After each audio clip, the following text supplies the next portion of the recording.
Good evening. This is Evangelist Robert L. McKim Sr. I want to come with you tonight with some things that's been laying on my heart here lately. Things that a lot of people don't really know about me. They think that they know. They think they know who and what I am, but they really don't know where I've been, where I've come from, and what I have promised to God Almighty Jehovah. And really, when it comes right down to it, in my understanding and the way they are treating me, they really don't care what I have promised God, what I have given over to God. They don't care what God has told me and what we have communicated through prayer and through Him, telling me through my dreams and through His Word and through Him just basically talking to me. Some people out there, they don't care. They just rather tear me down and rip me open and make me out to be something I'm not.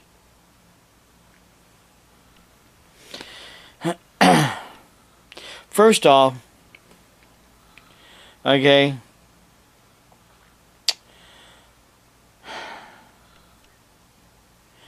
when I was in junior high, it was in 1978, my mother signed me up for a newspaper route. I thought it was the local little newspaper that they had in Newcomerstown, but then later I found out it was the county-wide newspaper. And it was called the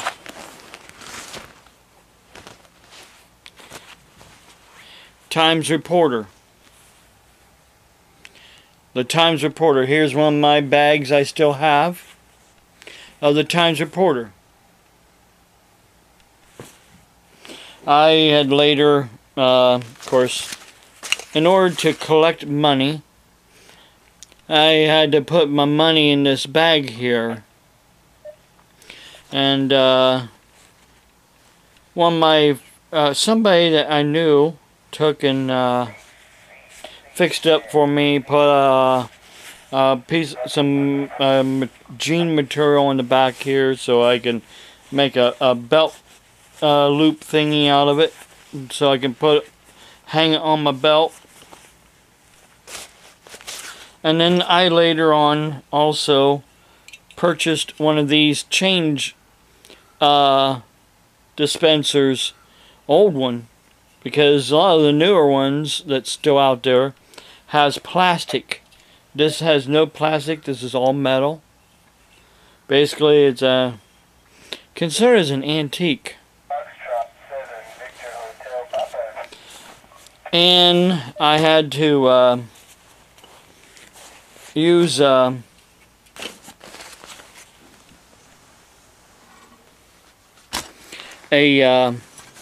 hole puncher. I'm not sure where the hole puncher went off to punch holes in oh, okay, hang on a minute. Here's the hole puncher. Of course, everybody knows what a hole puncher is. Use that in the when I collect, I punch holes in these cards to show where that they paid. The newspaper bundles used to be wrapped with wire, and this is an old wire cutter that I had to use to cut the wire off the then they went to the plastic. When I first started delivering newspapers, it was Monday through Saturday. Then they Started at $2.10 every 2 weeks, and it went up from there. And then they started the Sunday paper. A lot of people wasn't too happy. They didn't want the Sunday paper, but they had to take the Sunday paper, and of course the price is going up even more because of the Sunday paper. And I wasn't those kind of newspaper carriers that would just throw the paper and you know,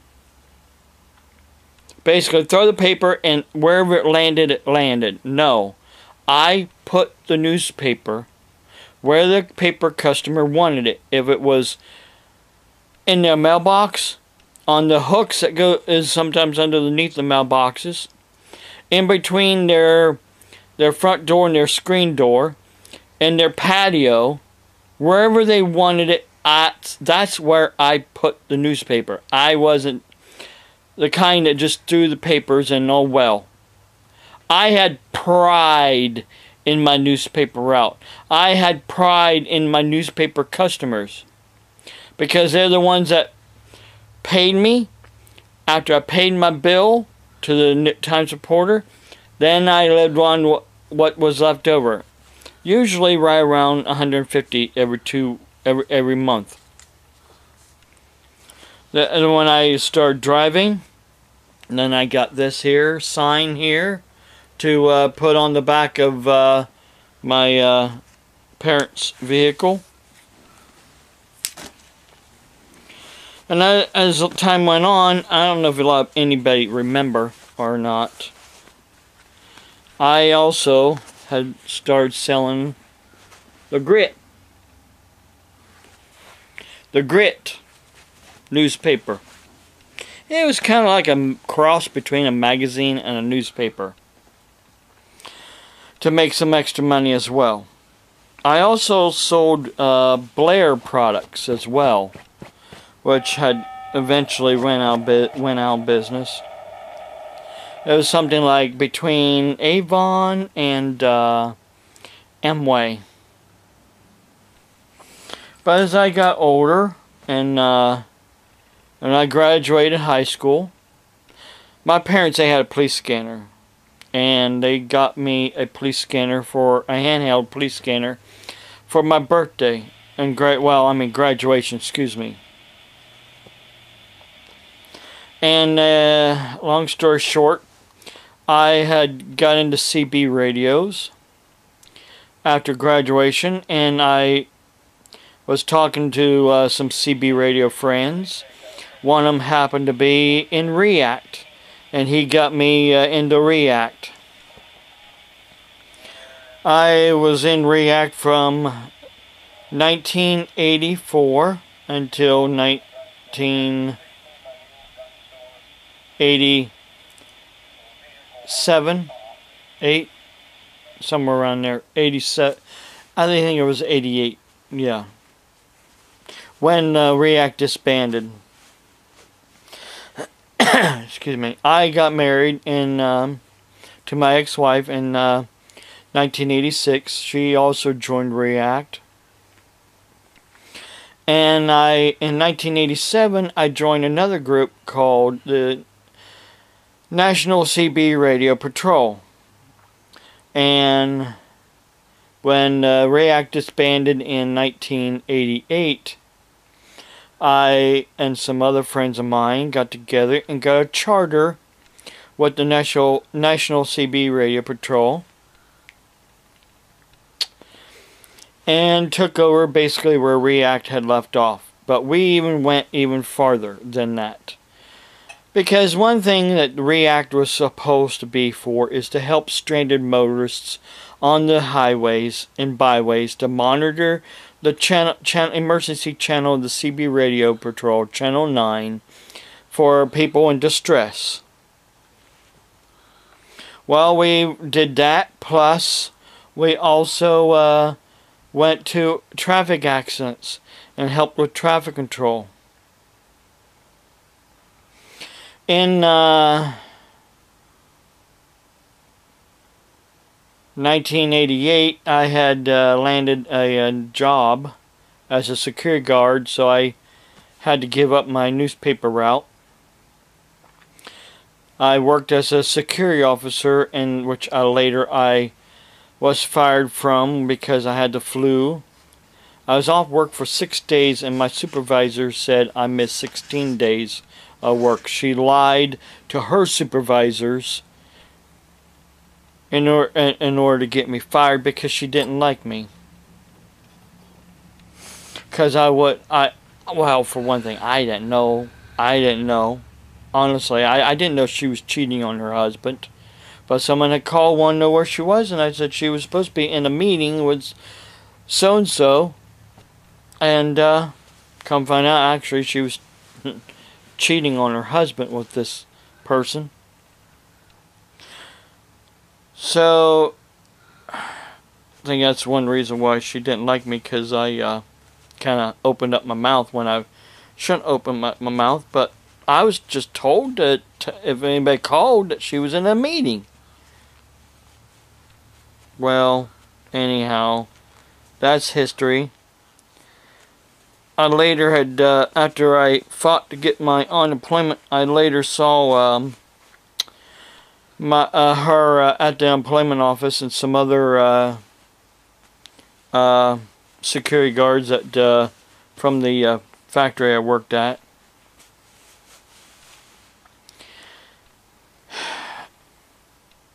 Oh, and then after I worked as a security guard, was fired, I got a phone call from Job and Family Services wanting to know if I'd be interested in becoming a home health aide.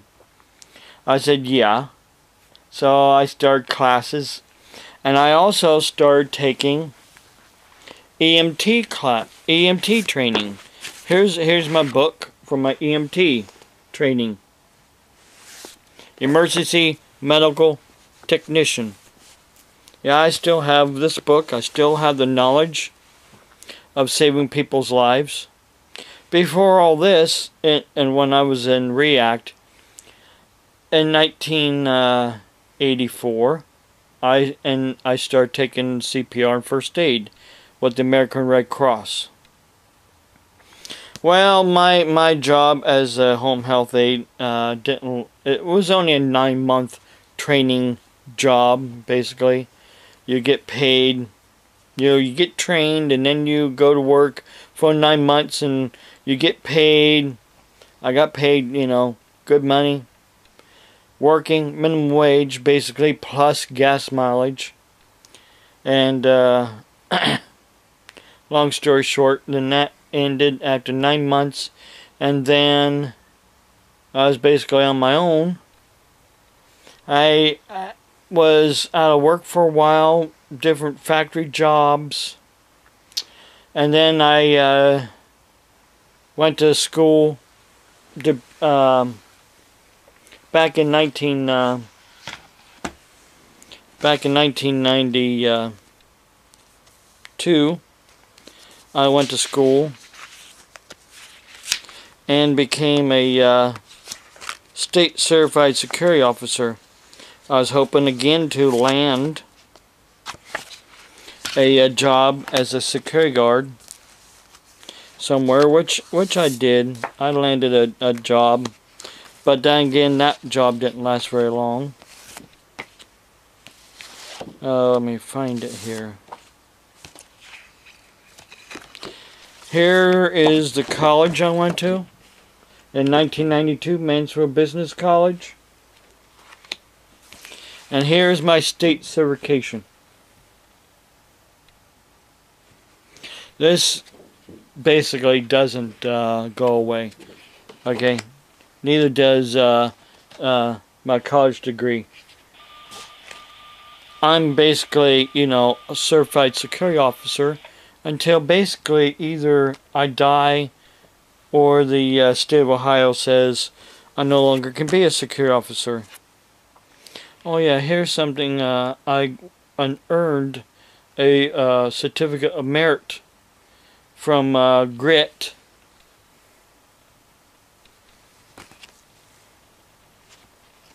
Well, anyhow, getting back to after I had landed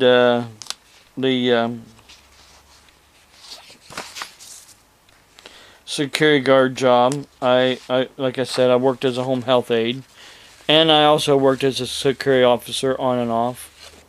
Here's my certificate for my home health aide back in 1990. And then I worked at Good Samaritan in Zanesville.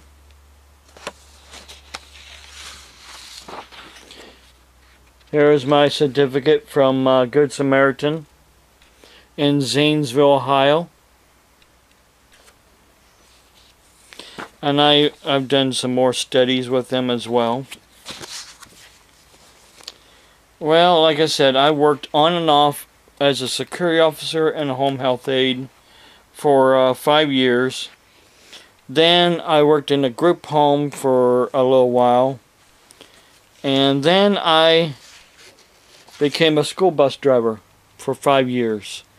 I drove school bus for another 5 years. So, a newspaper carrier for 11 years. On and off as a security officer, home health aide for actually 6 years. And then another 5 years as a school bus driver. And then in the meantime, I've been studying my Bible. Every time I would go on a school bus trip, I would study my Bible. Well, in 1989, a friend of mine who was a ordained minister ordained me in the Universal Life Church. So I became ordained in 1989 as an ordained minister by a friend of mine who was also a minister. I did not do it online because let me ask you this. When did the internet start? The internet didn't start until 1995. It didn't start in the 80s. The internet didn't start in the 70s. The internet didn't start in the 60s or the late 50s when Kirby J. Hansley founded. He founded the Universal Life Church in 1959, people. 1959. The internet wasn't invented until 1995. But there's some people out there that wants to run their mouth and say, I'm fake, the Universal Life Church is fake. All because they think in their own mind. Well, let me kind of try to hopefully wrap this up. Again, like I've said, I studied. I earned my Doctor of Divinity degree. I also went on and earned my master's degree in religion. And I earned my Doctor of Philosophy in religion. I didn't just send off and get them in the mail and then, get the certificates. No, I had to study. And I got my soul clinic. And then later on in 2005, I earned a diploma in psychology and social. Psychology and social work. I got a well, as soon as I find the letter here. I passed.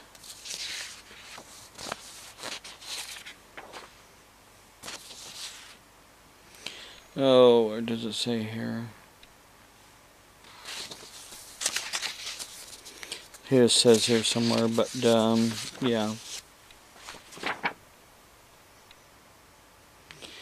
Oh, where does it say? Oh yeah, 91% average. 91% average that I passed. And then in 2007,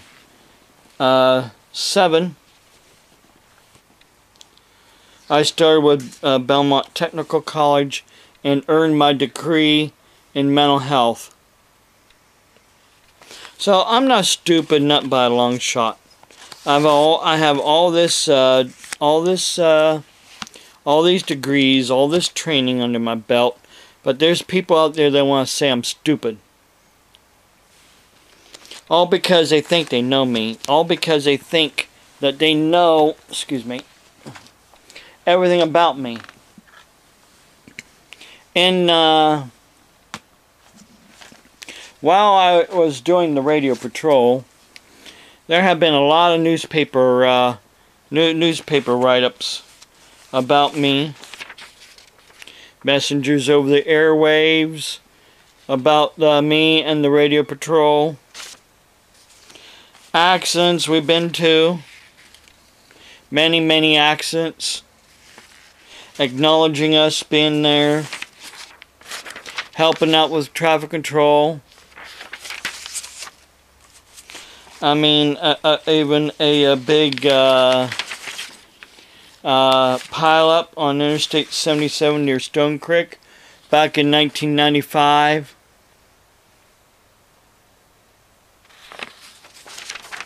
But there's some people that basically want to tear me down and try to make everything I do out to be just a hobby. Something else, people, that I have earned for the radio patrol is a community awareness, community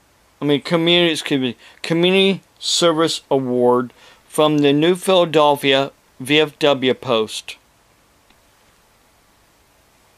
This is why I do what I do. I don't do it for the money, like some people think I should be doing it for.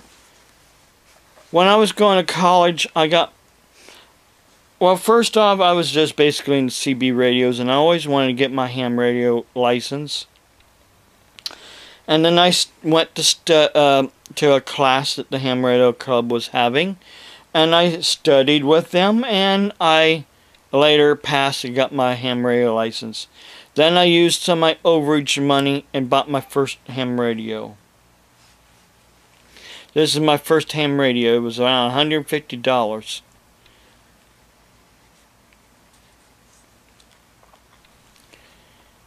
KDIEW portable. Good evening. This is the KHNNC repeater. So, nobody's on for some reason, but anyhow. I do what I do to help people. I do what I do as a community service. My ministry is a community service. My radio patrol is a community service. My radios are for community service. Where does it say that we're supposed to be paid for community service work? Where does it say we're supposed to be paid? You know, I have given my radios over to God a long time ago. And He has given me the opportunity to save many people's lives. That's what is important. And if you don't like it, I don't care. I honestly do not care if you don't like what I do. Because I am sick and tired of people running their mouth thinking that they know everything about me when they don't know everything about me.